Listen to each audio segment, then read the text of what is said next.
হতদরিদ্র অনেক পরিবারের ভাগ্যে এখনো জোটেনি প্রধানমন্ত্রীর আবাস যোজনার ঘর। ভাঙা ঘর, ছনবাসের ছাউনির নিচে এখনো মাথা গোজার ঠাঁই অনেক জনজাতি পরিবারের।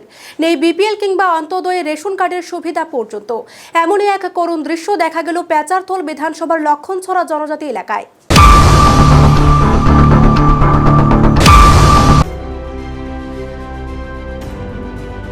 ভাঙা ঘর, ছনবাসের ছাউনির নিচে বসবাস করছে অনেক জনজাতি পরিবার।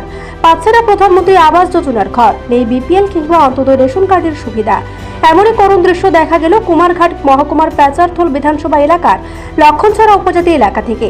ওই এলাকায় আসাম আগরতলা জাতীয় সড়কের পাশেই থাকে রবিধন চাকমা, কর্ণ চাকমা, দেবযানী চাকমারা। প্রধানমন্ত্রী আবাস যোজনায় রাজ্যের গ্রাম প্রহারের মানুষরা পেয়েছেন পাকা বসত বাড়ি, কিন্তু লক্ষণছড়ার সেসব বাসিন্দাদের ভাগ্যে আজ পর্যন্ত জুটল না প্রধানমন্ত্রী আবাস যোজনার ঘর বলে অভিযোগ।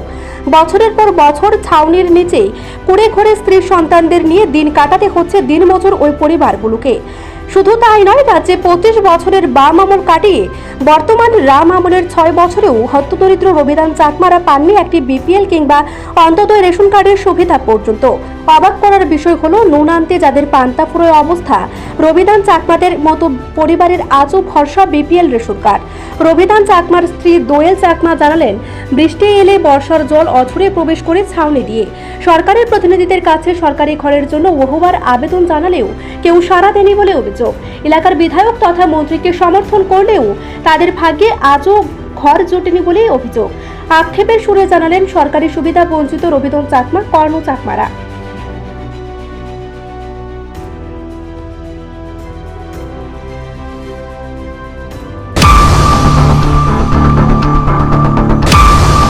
লক্ষণছড়া কয় ও তো 10-12 বছর হয়েছে, ঘর পাইছি না।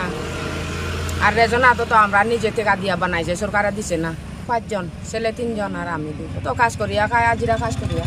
ও তো ঘরের মধ্যে সমস্ত ঘর এগুলো তো পুরানাতন কিনছি, মানুষের থাকি কাজ করিয়া মানুষের ঘর কিনছে আর কে বাঙিয়া আনিয়া এখানে বানাইছি। আমি নতুন কিনতে পারছি না আর কি, আজিরা করিয়া 1 টাকা পাই, কিন্তু বৃষ্টি আইলে তো সব ভিজিয়া যায়, কষ্ট হয়। ও তো বাঁকা দিন হয়েছে, ঘর চাইছি পাইছি না, না মোবিলের নাই আমরা ঘরের নাম। ও তো আমরা গ্রাম যে কিতা কয় চেয়ারম্যান থানরা কইছি, ও তো শান্ত না মন্ত্রী, তারারে বুদ্ধি আর কি, খারারে দিই না খালি তারারে বুদ্ধি। ও তো গত বছরও দিছি, বাঁকা বছর দিছি, 10-12 বছর এখানে আসে। আগে তো ভিতরে আসলাম না, ঘর চাই মানে সরকারি ঘর হইলে ভালো আর কি, বৃষ্টি আইলে সুবিধা নাই। লক্ষণছড়া আমার সমস্যা হইলো মানে ঘর পাইছি না, মানে এই যে আমার বউ আর কি, আমার খালি আমি 2 জন আর কি, আমার বাড়ি দিছে না। আমি সোনাচিনি মানে ওইটাই থাকি আর কি।